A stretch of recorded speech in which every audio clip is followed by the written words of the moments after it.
일산화탄소와 LNG는 가볍기 때문에 상부에다, LPG와 이산화탄소는 무겁기 때문에 밑에다 놔둬야 된다는 얘기죠.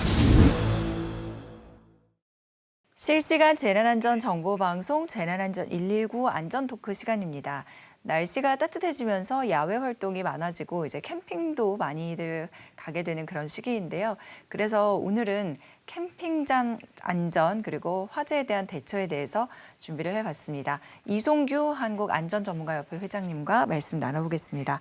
어서 오십시오. 네, 안녕하세요. 네, 저희가 이렇게 보다 보니까 지금으로부터 10년 전에 강화도에서 그냥 캠핑장도 아니고 글램핑장에서 이제 화재가 있었고요. 네. 아마 기억하시는 분들이 많을 거예요. 왜냐하면 어린이가 3명이나 숨졌고 또 이제 5명이 숨졌고 그리고 2명이 또 다치는 그런 안타까운 산변이었는데 먼저 10년 전 이야기이기 때문에 뉴스 영상 보시고 말씀 이어가 보도록 하겠습니다. 네. 텐트 안에서 빛이 번쩍거리더니 순식간에 불길이 치솟습니다. 사람들이 불을 끄기 위해 동분서주하지만 역부족입니다. 오늘 새벽 2시 10분쯤 인천시 강화군의 한 캠핑장에 설치돼 있던 텐트 한 동에서 불이 났습니다. 두 가족이 자고 있었는데 36살 천모 씨와 천 씨의 아들, 그리고 37살 이모 씨와 이 씨의 아들 2명 등 모두 5명이 숨졌습니다.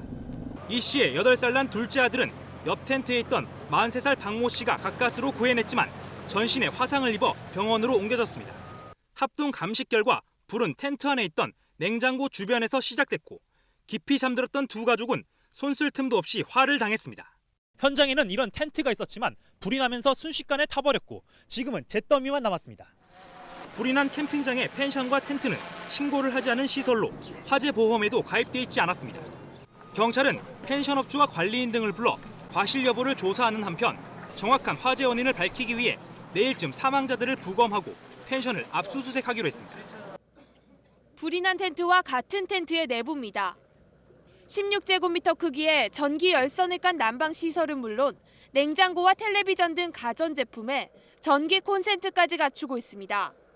최근 인기를 누리고 있는 이른바 글램핑용 텐트인데 건축물이 아니라서 신고도 안 돼 있고 소방법 적용도 받지 않고 있습니다. 텐트용 소재로 가장 많이 쓰이는 폴리에스테르 천입니다. 실제로 불이 붙으면 얼마나 위험한지 실험해 보겠습니다. 불티가 옮겨붙자 조금씩 천을 따라 불이 번지더니 5분이 채 지나지 않아 뼈대만 남고 다 타버렸습니다. 그렇다고 텐트에 불이 붙는 걸 막기 위해 방염 처리된 천으로 텐트를 만들어도 외부에 노출돼 있어서 큰 효과를 기대하기도 어렵습니다. 텐트에선 온열기구 대신 침낭과 뜨거운 물통 등의 보온 장비를 활용하는 게 안전합니다. 소방 전문가들은 숙박시설에 가까운 글램핑 텐트는 내부의 소화기와 화재 경보기 등을 갖추도록 해야 한다고 지적합니다. KBS 뉴스 고아름입니다. 이런 상황을 대하면은 정말 허무하다라는 말이 절로 나오는데요. 네. 회장님께서 먼저 사고 개요를 좀 짚어주시죠. 그렇습니다. 지금 딱 10년 전이죠. 내일이면 22일이거든요. 이날이 이제 딱 10년 됐는데 지금 앞에서 방송에서 나왔습니다마는 이 텐트 안에서 지금 불이 났거든요. 그래서 가족 5명이 사망했는데 그중에서 또 3명이 또 아동이었고 또 2명이 부상이었습니다.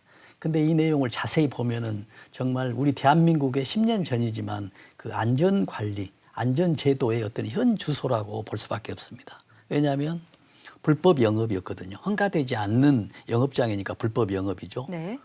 또 거기에 방염 처리되지 않는 텐트, 또 보면 소화기도 비치되지 않고 또 전기 장판에서 이제 불이 났다라고 하거든요. 근데 추정만 하고 있는데 이미 불이 다 타버렸기 때문에 추정할 수밖에 없어요. 근데 전기 장판도 미인증 제품. 그래서 그 당시 지금은 뭐 향상이 됐습니다만은 그래도 그때 당시 우리 대한민국의 안전관리 수준이었다. 참 안타까운 현실이었다라고 봅니다. 이게 보면은 화재 진압도 많이 늦어졌다라고 하는데 왜 그런 건가요? 그러니까는 지금 말씀하신 대로 화재 진압이 늦어진 것도 있지만은 너무 순간적으로 확산이 돼버린 거예요. 아, 빨리. 그렇죠. 걷잡을 아까 수 없이. 텐트 있었죠. 네. 방염 처리가 되지 않는 네네. 거의 그 폴리에스테르 불만 되면은 확 이렇게 타버리는 확산이 굉장히 빨라 버리니까 손 쓸 틈도 없었는데 이미 그 텐트 안에는 또 소화기가 비치가 안 돼 있었어요. 그래서 옆에 이제 밖에 소화기가 있었는데 네. 그 소화기를 작동하니까 작동이 안 됐어요. 아, 작동을 하려고 했는데 네, 안 됐어요. 또 비인가 업체 불법 영업하다 보니 여러 가지가 이제 준비가 안 돼 있었겠죠. 그래서 불을 끄는데 어디서 불을 끄냐면 지금 그 샤워장 있죠. 네. 공용 샤워장.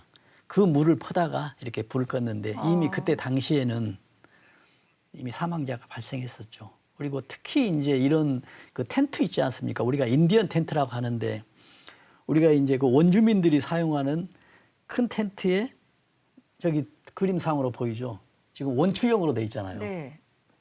저 가운데 이제 기둥 하나 있고 양쪽으로 돼 있는데 지금 출입구가 하나 있는데 출입구 하나도 좀 밖으로 탈출하기가 어렵게 돼 있거든요. 근데 우리가 처음 이제 자다 보니까는 캄캄하잖아요. 이제 화재가 났으면 네. 출입구 찾기가 좀 어려워요.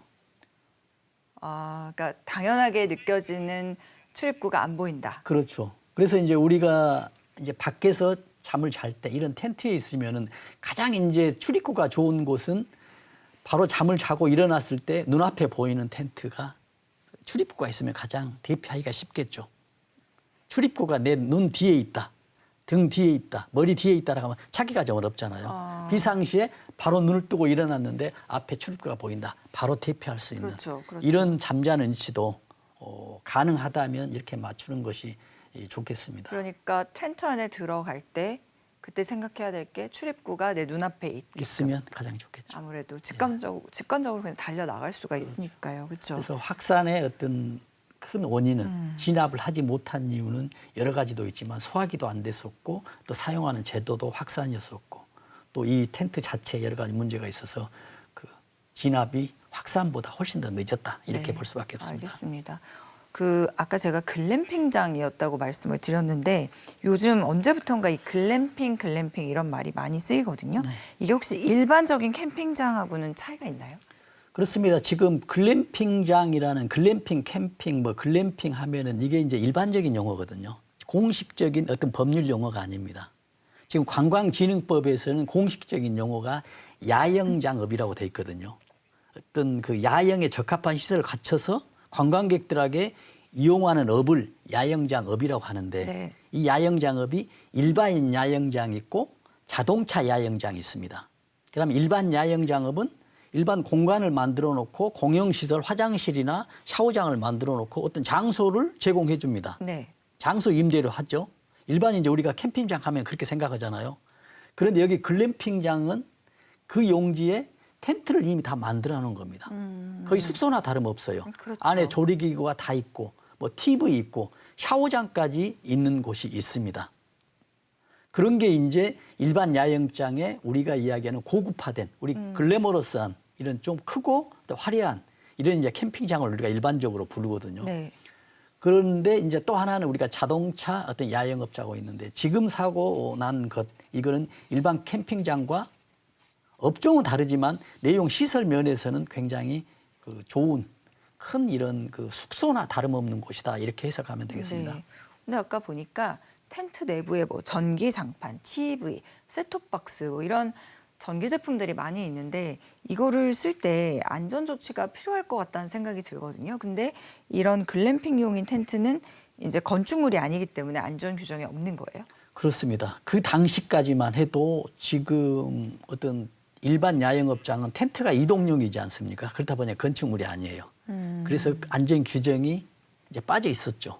그래서 이제 정부에서는 부랴부랴 그 당시에 2015년도죠. 이 규정을 만듭니다. 관광진흥법에 야영장의 안전 기준, 위생 기준을 신설을 하죠. 이때가 이제 캠핑장에 그 사고 났을 때입니다.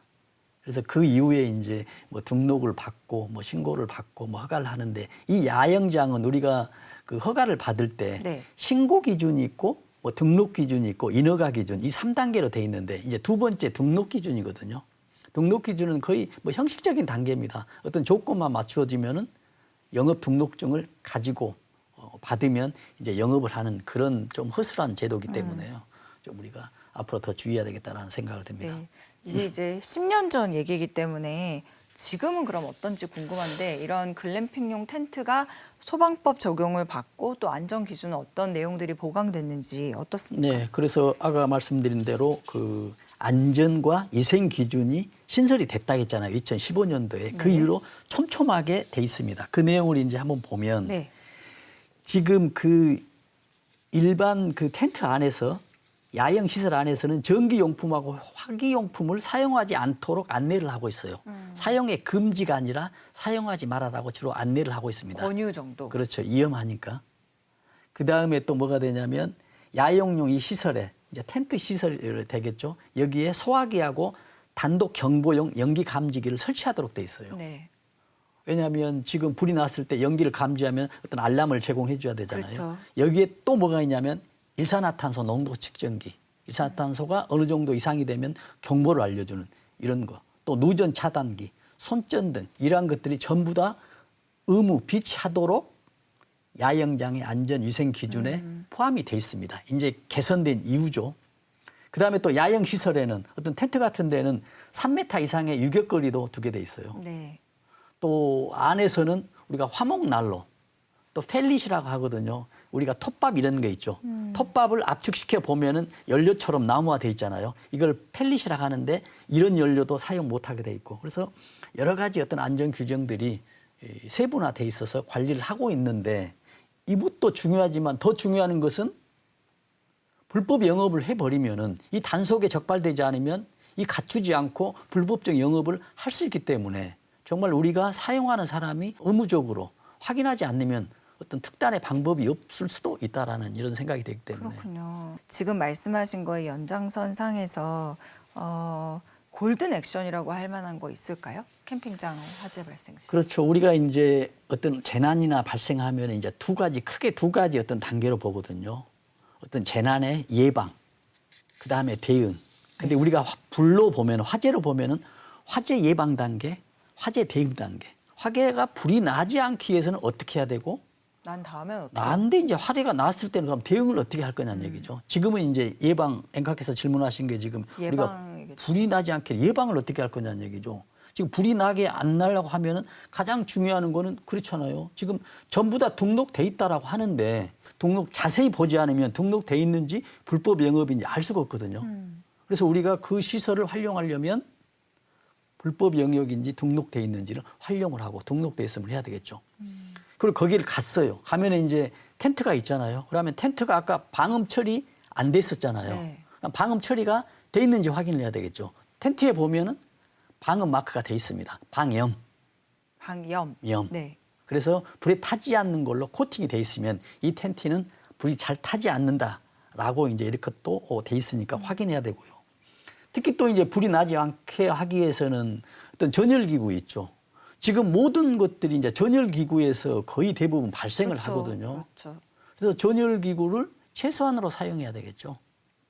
또 전열기를 사용하다 보면 콘센트가 있을 때 어느 용량 이상 되면 전원이 차단되는 이런 콘센트도 있거든요. 뭐 알람을 준다든지 이런 것들을 사용해야 되는데 뭐 무작정 뭐 여러 전열기구를 사용하다 보면은 또 화재 위험에 노출돼 있기 때문에 또 중요하되고요. 특히 이제 조리 시에 우리가 안에서는 이제 조리를 잘 하지 않도록 돼 있는데 그래도 불가피하게 조리할 경우가 있잖아요. 그렇죠. 그럴 경우에는 이런 환기, 뭐 가스가 누출되는지, 전기가 누전되는지, 또 이로 인해서 일산화탄소가 발생하는지 이거에 대해서 꼭 주의를 해야 되고요. 또 더 중요한 것은 지금 화재가 예방하기 위해서잖아요. 불이 나지 않게 해서는 진짜 소화기가 있어야 되잖아요. 그래서 소화기를 비치하고 비치가 돼 있는지를 확인해야만이 이 불이 나지 않는 어떤 예방 단계라고 이렇게 볼 수 있겠습니다. 네. 그러면 예방 말고요. 말씀하신 대로 화재가 발생 그렇습니다. 시에는 초기 대응을 그럼 어떻게 해야 되나요? 그렇습니다. 이제 이 대응 단계, 이 단계가 이제 정말로 이제 불이 났을 단계거든요. 이게 이제 굉장히 중요하죠. 네. 그러니까는 첫 번째로 이제 생각해야 될 게 그거거든요. 불이 딱 났어요. 여기에 불이 났어요. 그러면 대피를 해야 될 건가? 아니면 지금 저기 소화기가 보이죠? 저 소화기로 불을 꺼야 될 건가? 이 둘 중에 하나를 판단해야 되거든요. 그렇죠. 불을 끌 수 있음에도 불구하고 그 불을 놔두고 대피만 해버렸을 경우에는 불이 커지겠죠. 더 큰 불이 돼서 확산이 되고요. 또 만약에 대피를 해야 되는데 대피를 하지 않고 소화기를 들고 불을 끄다가 또 여기서 큰 참변을 또 당할 수가 있거든요. 너무 어려운 판단인 것 같아요. 그렇죠. 특히 이제 여성이나 어린 분들은 또 더 무섭잖아요. 근데 일단은 노약다. 불을 끄려고 하기보다는 도망가려고 하지 않을까요? 아닌가요? 일단 이미 초기에 정말 초기에 저 소화기가 눈에 안 보인다라고 했던 주위에 옷을 벗어서 뭐 덮는 경우도 있습니다. 왜냐하면 이 불이라는 건 조그마한 불은 불이 나려면 딱 3대 조건이 있거든요. 공기가 또 그렇죠. 산소가 있어야 네. 됩니다. 그다음에 연료가 있어야 되고 또 불꽃이 있어야 되거든요. 그래서 연료하고 불꽃이 있어요. 조그마한 불에. 성냥에 불이 딱 있었잖아요. 그러면은 어떤 큰 종이라든지 옷을 딱 덮어버리면 산소가 차단되기 때문에 실드 쳐버리거든요. 그다음 금방 꺼지거든요. 그런데 그런 상황인데 무조건 이제 대피를 하게 되면 그 불은 더 커지기 때문에 이 상황이 굉장히 또 어렵습니다. 상황에 어렵네요. 따라서 사람에 따라서도 다르고요. 어떤 지식이나 있으면은 이거에서 대응할 기가 좀 더 시간이 지체되더라도 할 수 있는데 전혀 내용을 모르는 노약자나 어린이 그러다 보니까 이런 대응하는데 어렵지만 일단 이걸 판단을 해야 됩니다. 그 다음에 이제 판단이 한 다음에 주변에 알려야 되겠죠. 뭐 텐트 안이든 아니면 집에 건물이든 일단 비상벨을 누를 수 있으면 누르고요. 주변에 알려야 사람들이 대피를 하게 되겠죠. 그 다음에 이제 대피를 하게 되면 이미 연기에 우리가 질식할 수가 있거든요. 네. 대부분 불이 나잖아요. 그러면은 90% 이상이 전부 다 연기에 질식해서 사망하거든요. 불에 타서 사망하는 것은 그렇게 많지 않아요. 이미 불이 났는데 우리가 추락해서 떨어져 사망하잖아요. 이거는 추락으로 통계가 잡히거든요. 결국 뭐가 되냐면 연기에 의해서 숨을 쉬지 못하기 때문에 밖으로 떨어지는 것이죠. 결국 이것도 연기거든요. 그러다 보니까 이걸 막기 위해서는 어떤 수건으로 코와 입을 막고 이미 수건 자체에서 필터링이 한번 되잖아요. 네. 그러면서 이제 대피하는 것이죠. 그럼 밖에서 대피할 때도 바람이 분다는 얘기잖아요. 그러면 바람의 역방향으로 가면 훨씬 더 연기가 덜 오겠죠. 그 바람 부는 방향으로 불길이 번질 거고 연기도 날 거니까 그렇죠. 반대로 가야 그렇죠. 피할 수 있죠. 그리고 이제 어떤 캠핑장 같은 데 보면은 주변에 가연성 연료들이 물질들이 좀 있을 수 있잖아요. 그럼 바람이 분다. 불이 타고 가는 방향에 좀 그런 물건들을 좀 다른 데로 옮겨 놓는 이런 것도 좀 필요하고요. 그러니까 더 이상 불이 번지지 않게끔 그렇죠. 그렇게 배려를 하는 거죠. 네. 그 이제 봄철에 캠핑이 많아지는데 이게 밤에는 아직도 춥다 보니까 일교차가 네. 크고 그러면은 텐트 안에서 난방하다가 또 화재가 나는 위험이 많아서 그런 것도 조심해야 되고 동시에 일산화탄소 중독 사고 얘기도 좀 해보고 싶은데 이런 사고가 여전히 많이 발생하고 있나요? 아, 그렇습니다. 지금 이제 통계를 한번 보면은 자료가 아마 있었겠습니다만은 지금 통계 자료가 중독 사고가 2021년도에 지금 2021년도에 49건이 나오거든요. 지금 저기 나오죠? 네. 지금 캠핑 중 가스 중독 사고 지금 소방청 자료거든요. 네네. 21년도에 49건이 나오고 22년도에 39건, 23년도에 65건이 나옵니다. 지금 캠핑 중에서 가스 사고, 네. 이제 가스 사고도 뭐 일산화탄소 가스가 있고 또 다른 가스, 뭐 LPG 가스, 뭐 LNG 가스도 있겠지만은 대부분이 이제 저 가스 중독 통틀어서 저렇게 돼 있는데요. 그렇군요. 지금 밑에 월별로 보잖아요. 우리가 지금 일산화탄소는 불의 연소 과정에서 불에 타면서 발생하기 때문에 우리가 캠핑 중에 하면은 주로 겨울에 지금 많이 사고 나겠잖아요. 네. 그래서 월별로 보면은 12월 달이 제일 많고요. 24건. 제일 춥고 그렇죠. 1월도 그렇죠. 그다음에 두 번째 보면 11월이거든요. 1월이 제일 많네요. 1월이. 4월도 많아요. 네.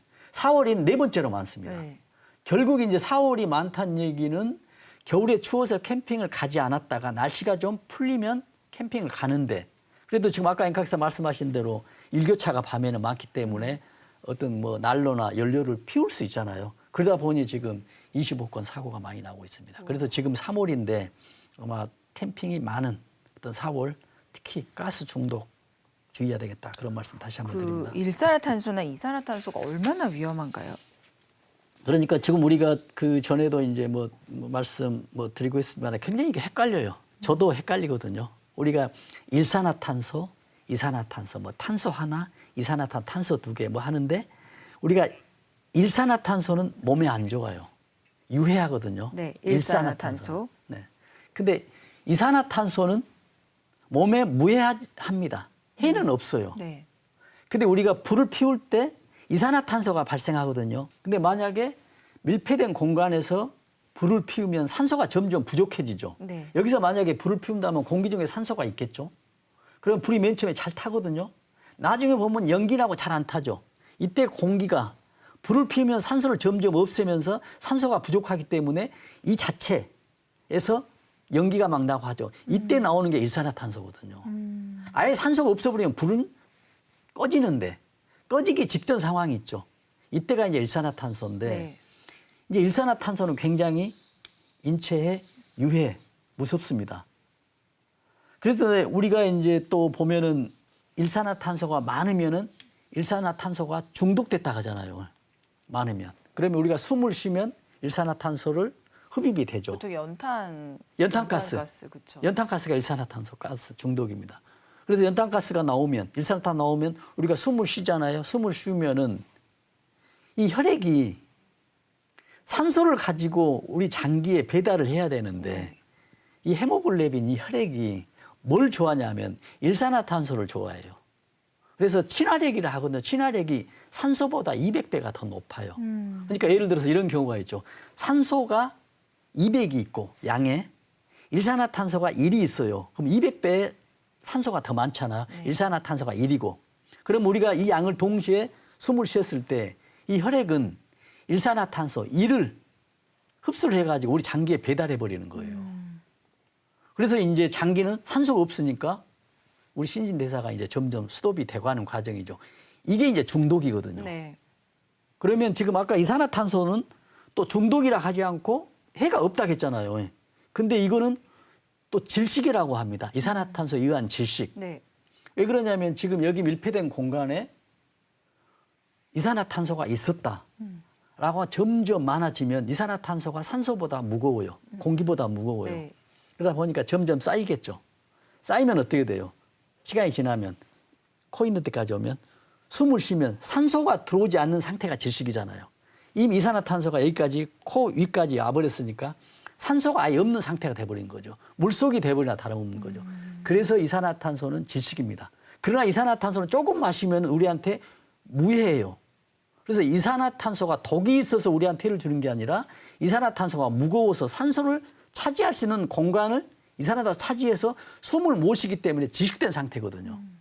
그래서 우리가 그 콜라나 이런 사이다의 그 탄산가스 있죠. 그게 이산화탄소입니다. 근데 그게 많이 흡입했을 경우에는 우리가 숨을 쉴 때 산소를 들이켜야 되는데 이산화탄소만 들이켜버리면 이미 우리 혈액에는 산소가 들어가지 않겠죠. 네. 그래서 그 상태를 질식이라고 합니다. 그래서 이산화탄소에 의한 질식, 일산화탄소는 아예 중독, 독성이라고 이렇게 하거든요. 일산화탄소는 중독, 이산화탄소는 질식. 네, 그렇게 이제 표현을 하고 있습니다. 그렇군요. 그 어쨌든 둘 다 위험한 거예요. 그렇죠? 그렇죠. 많이 마시면 둘 다 위험하죠. 위험할 수 있는 거죠. 네. 그 아까 CG에서도 나왔는데 누설 경보기를 이산화탄소의 경우에는 이제 공기보다 무거워서 하부에 설치하고 그렇죠. 일산화탄소는 공기보다 가벼우니까 그렇습니다. 누설 경보기를 상부에 이게 네. 헷갈리는데요. 다시 한번 좀 알기 쉽게 설명해 그렇습니다. 주세요. 지금 이것도 이제 일산화탄소뿐만이 아니고 지금 LPG나 LNG 가스 저것도 굉장히 헷갈리거든요. 지금 네. 화면에 나오잖아요. 예, 예. 지금 일산화탄소하고 이산화탄소는 어떻게 해서 발생이 되냐면요. 불이 타기 때문에 연소 과정에서 발생을 해요. 그래서 이산화탄소는 산소가 많으면 이산화탄소만 발생이 돼요. 아무 문제 없어요. 그렇게 많이 마시지 않는 한. 그런데 산소가 부족해 버리잖아요. 네. 그러면 불완전 연소라고 해가지고 일산화탄소가 돼요. 그래서 우리가 텐트에서 일산화탄소 중독으로 많이 사망하잖아요. 이미 텐트에 불을 피웠다는 얘기거든요. 근데 불을 피울 때 텐트에 문을 열어놓고 불을 피우면 일산화탄소가 발생하지 않아요. 근데 문을 닫아놓고 불을 피우기 때문에 불완전 연소, 산소가 부족해서 일산화탄소가 발생을 하거든요. 네. 그러면 이제 일산화탄소는 뭐가 되냐면 인체에 유해하다겠죠. 이거는 독성 있잖아요. 중독. 근데 말씀하신 대로 일산화탄소는 가벼워요. 그래서 텐트에도 상부에 설치하는 거죠. 근데 이산화탄소는 무거우니까 이것도 밑에다 설치하는 거죠. 그래서 증상은 우리가 일산화탄소는 중독이라 하고 질식이라 하거든요. 근데 또 하나 이제 연소 과정에서 나오는 게 이제 이산화탄소와 일산화탄소인데 그러면 연료를 보자고요. 우리가 연료 보면 LPG하고 LNG죠. 우리 프로판가스, 부탑가스 이동용 있죠. 네. 그게 LPG거든요. LPG는 석유 정제 과정에서 나오는 것이고요. 그래서 우리가 프로판가스, 부탄가스 이동용으로 쓰고 우리 또 그 공장 같은 데 보면은 LPG 통 큰 거 있죠. 소세지 확대된 큰 통. 이게 이제 LPG 통이거든요. 그 연료에 가스를 넣어놓고 이제 사용을 하는 이게 이제 LPG거든요. 그런데 또 우리가 LNG는 이제 내추럴 가스 해가지고 천연가스예요. 네. 이거는 지하에 정제 과정에서 만드는 게 아니라 석유가 있는 그 상부에 가스가 있기 때문에 그 가스를 그대로 드러낸 것이거든요. 그게 천연가스예요. 근데 우리가 도시가스 있죠. 이건 지금 LNG를 사용해요. 집에서 사용하는 거. 네. 도시가스. 네, 그래서 도시가스는 LNG다. 라고 지금 부탄가스 이것은 LPG라고 하는데 이것도 지금 두 개가 다 무해해요. 그래서 이게 이제 만약에 누출이 되잖아요. 연소하는 과정이든지 아니면 뭐 파이프나 호스가 네. 터져서 누출이 됐으면은 이게 LPG는 또 무거워요. 그렇죠. LPG는 하부. 예, 그래서 이제 LPG 누출 경보기를 달려면 하부에 달아야 되고 LNG는 또 가벼워요. 그러니까 똑같은 가스인데 사양분이 하부가 또 달라지죠. 그러면 얘들이 이제 가스가 이렇게 밖으로 나와 있으면 어떤 점화원 불이 있으면은 이제 불이 나게 되거든요. 화재가 나거든요. 근데 화재하고 이제 폭발이잖아요. 네. 우리가 이제 화재하고 폭발은 어떻게 되냐면 LPG도 조금씩 나오면 우리가 연료로 쓰면서 불이 나잖아요. 이건 불이 태우잖아요. 근데 폭발은 뭐냐면 가스가 많아가지고 동시에 불이 타는 게 폭발이에요. 근데 조금씩 나오면 우리가 불로 사용할 수 있잖아요. 네. 근데 만약에 밀폐된 공간에 이 가스가 꽉 차 있다. 그랬을 때 불이 있었다라고 하면 이제 폭발이 되는 거죠. 가스 차 있기 때문에. 근데 이런 경우가 있는 거거든요. 아까 지금 불이 타려면 3대 조건이 된다고 했잖아요. 네. 산소, 연료, 불꽃. 근데 외출해서 돌아오니까 밀폐된 방 안에 가스가 꽉 차 있어요. 그러면 불을 피우고 연료를 피웠는데도 괜찮아요. 왜냐하면 너무 가득 차 있어요. 그러다 보니까 산소가 없는 거예요. 가스만 차 있어요. 그러면 불이 있어도 안 되죠. 불이 타는 지금 퍼센테이지가 약 10% 안팎이에요. 가스보다 좀 다르는데. 근데 10%가 아니고 한 20%가 차 있어요. 그러면 불을 라이터를 켜도 폭발하지 않겠죠. 산소가 부족하니까. 그러면서 어떻게 되냐면 괜찮겠다 하면서 창문을 열어놓죠. 창문을 열어놓으면 밖에 공기가 들어오면서 안에 있는 가스 농도가 점점 떨어지겠죠. 네. 10도 농도 떨어지면 이제 폭발하는 그때 이제 라이터를 켜거나 불을 켜면 번쩍하겠죠. 이 번쩍하는 불빛에 의해서도 폭발되거든요. 이제 굉장히 중요한 순간이잖아요. 밖에 가득 차 있어도 불을 켰는데 불이 나지 않으니까 집안에 괜찮겠다라고 창문을 딱 열어놓으면서 10% 폭발 농도에 점점 오는데 그때 마침 가스레인지 불을 켰다, 라이터를 켰다, 뭐 전등 있잖아요. 화장실 불을 켜면 번쩍하잖아요. 그때 폭발할 수가 있거든요. 그래서 그만큼 이제 농도가 중요하거든요. 그래서 아까 이야기한 대로 다시 정리를 하면은 일산화탄소와 LNG는 가볍기 때문에 상부에다. LPG와 이산화탄소는 무겁기 때문에 밑에다 놔둬야 된다는 얘기죠. 그러면은 뭐 LNG를 많이 쓸 때는 상부에, 그렇죠. LPG를 많이 쓸 때는 하부에. 둘 다 쓴다 그러면 상부 하부에 다. 그렇죠. 이거를 하나가 전천으로 사용되는 건 없나 봐요. 그렇죠. 왜냐하면 두 개가 분리돼 있으니까 이제 각각 떨어져 있어야 되니까. 그래서 우리가 도시에 왜 도시가스를 하냐면 도시에 가스 배관으로 LNG가 오잖아요. 그래서 도시가스라고 하거든요. 그래서 도시가에서 가스가 배달되지 않는 곳은 대부분 이제 LPG 이런 그렇죠. 것이죠. 그래서 이제 시골에서 보통 보면 이제 LPG 이런 상황이 되기 때문에 좀 어렵다라고 또 느껴지는 것 중에 하나가 그 부분인 것 같아요. 네. 가스가 가득 차 있으면은 오히려 불이 안 나고 불이 안 나죠. 10% 정도 되면은 불이 난다. 그렇죠. 네. 그걸 꼭 아셔야 됩니다. 그게 다시 한번 설명해 주세요. 가득 차 있으면 산소가 없어요. 이 공간에 가득 차 있다 가스가 LPG든 LNG든 폭발 인화성 가스가 꽉 차 있다 하면은 아무리 불을 켜도 산소가 부족하기 때문에 불이 나지 않습니다. 불이 나려면 무조건 3대 조건. 산소, 연료, 불꽃이 있어야 되거든요. 네. 연료 있고 불꽃을 계속했어요. 산소가 없어요. 왜? 연료가 가득 차 있기 때문에 불이 안 나요. 뭐 약간은 있겠죠? 아주 약간? 나지 않습니다. 전혀 나지 않아요. 안 나요. 산소가 없기 때문에. 근데 이 밀폐된 공간에 가득 차 있는데 이 LPG나 LNG가 약 10% 정도 차 있다. 이제 환기가 되겠죠. 90% 꽉 차 있다. 80 떨어지고 환기가 되면 나중에 10% 정도 되잖아요. 이때 당시에 이제 불을 켜면 그때나요? 이때 이제 폭발난다는 얘기죠. 그러면은 환기를 만약 시키려고 하면은 완벽하게 시켜요. 완벽하게 해야 되겠죠. 0이 될 때까지. 그렇죠. 0 이상 하고 네. 그러니까 문을 확 열어놓고 잠시 뭐 밖에 나간다 할지 아니면 잠시 아무것도 불꽃만 없으면 되거든요.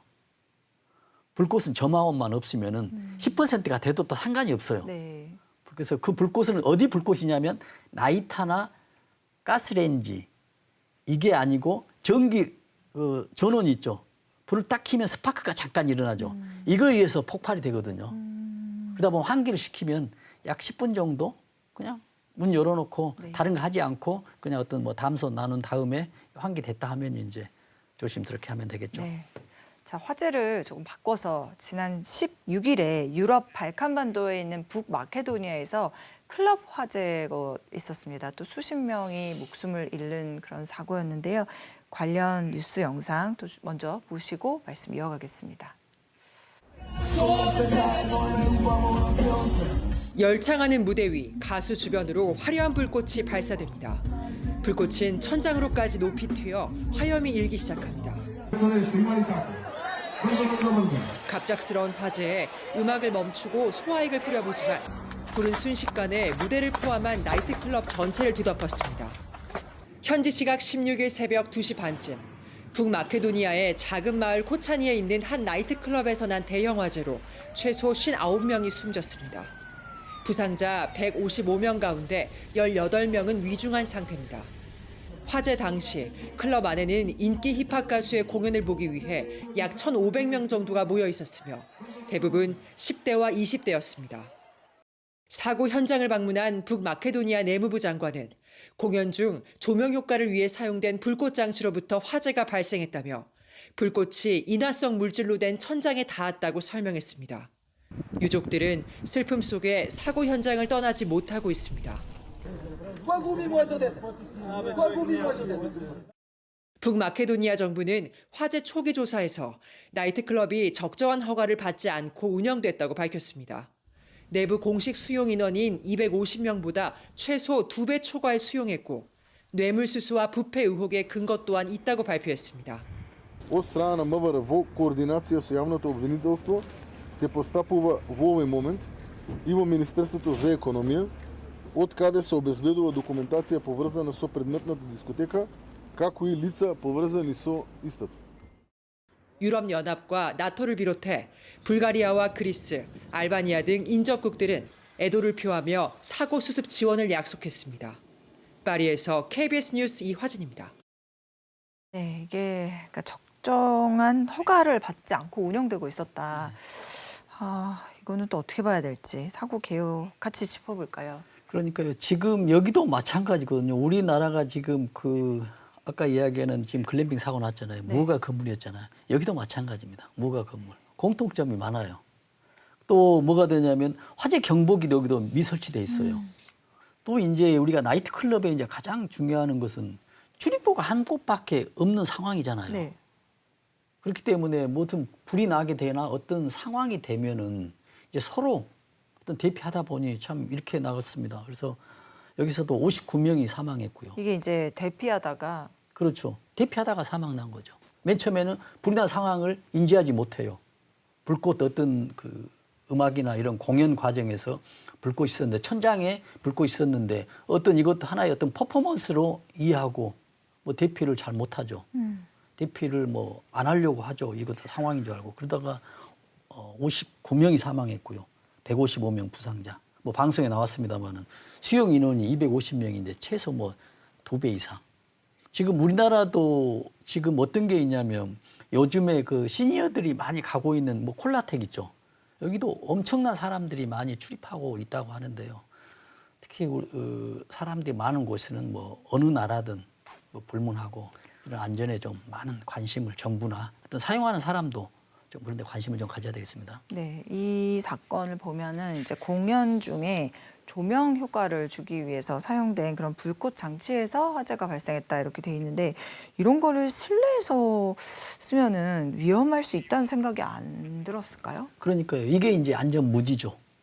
잘 모른다는 얘기죠. 아, 이거 공연인데 이게 뭐 불꽃인데 얼마나 이게 천장에 가서 뭐 불이 날까? 이게 이제 모르는 상태에서 하는 것이죠. 불이 날 것 같은데 아, 우리는 괜찮을 거야라고 했다면 이제 안전 불감증인데요. 그런데 이제 이런 유사 사고가 언제 있었냐면요. 지금 2003년도에 미국에서 지금 로드 아일랜드 주에서 똑같은 불꽃 이렇게 공연이었거든요. 여기에서 일로 인해서 천장에 불이 나가지고 100명이 사망한 거예요. 네, 100명.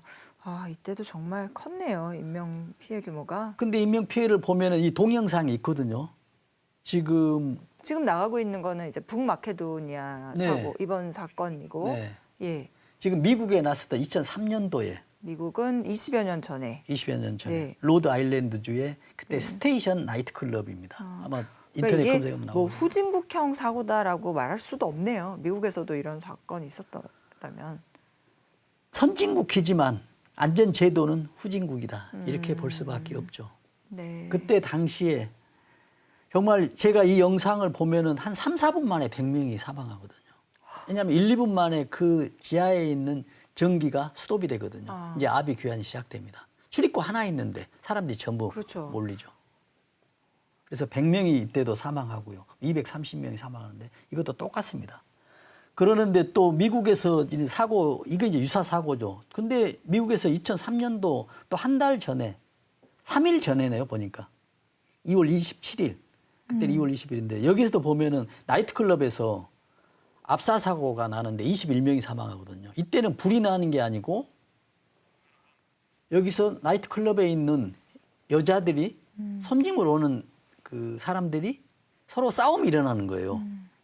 그래서 어떤 그 관리자 있죠. 여기 뭐 서빙하는 이런 분들이 뭐 체류탄을 뭐 발사하고 막 이래요. 그러다 보니까는 더 난장판이 돼가지고. 둘 다 그러니까 로드 아일랜드도 그렇고 시카고도 그렇고 2003년 2월에 네. 둘 다. 네.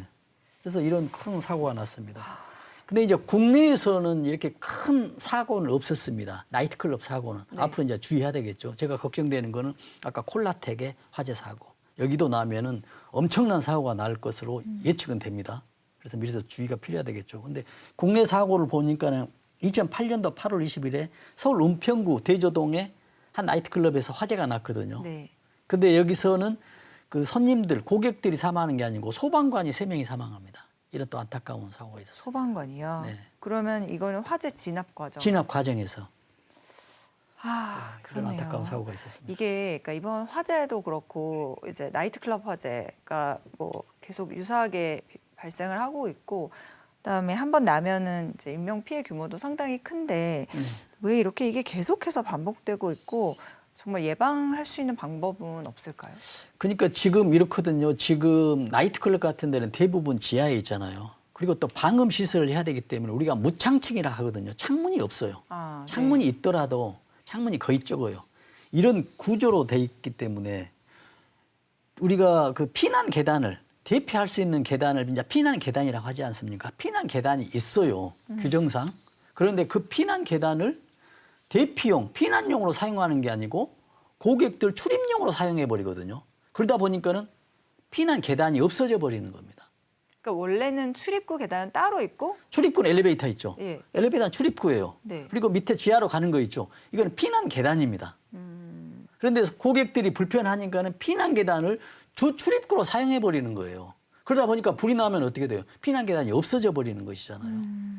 그래서 지금 지하에서 화재가 발생했을 때 특히 나이트클럽 같은 경우는 비단 계단이 있는데 그 용도로 활용하지 못하고 출입구 용도로 하기 때문에 이게 가장 큰 문제입니다. 그러니까 피난 계단이 있는데 없는 거네요. 없는 거나 다름없이 돼버리죠. 그래서 저는 이제 이렇게 이야기하거든요. 우리가 안전 관리를 하면은 획일적으로 안전 관리를 하거든요. 뭐 1층의 화재 안전 관리나 지하에 500명, 1000명이 드는 안전 관리나 별 차이가 없어요. 그래서 저는 획일적인 안전 관리를 하거든요. 그게 아니라 고위험도별로, 위험 요인별로 안전 관리가 달라져야 한다는 얘기죠. 지하의 나이트클럽에 500명 이상 몇백 명이 들어가는 이런 곳은 화재가 나면 굉장히 위험하잖아요. 이거에 대해서는 안전 관리를 더 촘촘하게 할 수 있는 네. 이런 위험 요인별 안전 관리 제도가 꼭 위험 필요하다. 요인별로. 네, 네. 그 말씀을 드립니다. 알겠습니다. 뭐 어려운 것 같지만 이런 게 다 지켜져야지만은 그만큼 큰 대규모의 인명 피해 사고를 또 막을 수 있을 것 같아서요. 뭐 이번 한 번으로 끝나는 게 아니라 앞으로도 계속 기회가 될 때마다 모시고 말씀 들어보겠습니다. 오늘 무엇보다 그 누출 경보기 설치 위치 또 한번 말씀해 주셔서 감사드립니다. 자, 오늘은 여기까지 듣도록 하겠습니다. 지금까지 한국안전전문가협회 이송규 회장님과 함께 캠핑장 또 클럽 안전 등에 대해서 알아봤습니다. 오늘 말씀 고맙습니다. 네, 감사합니다.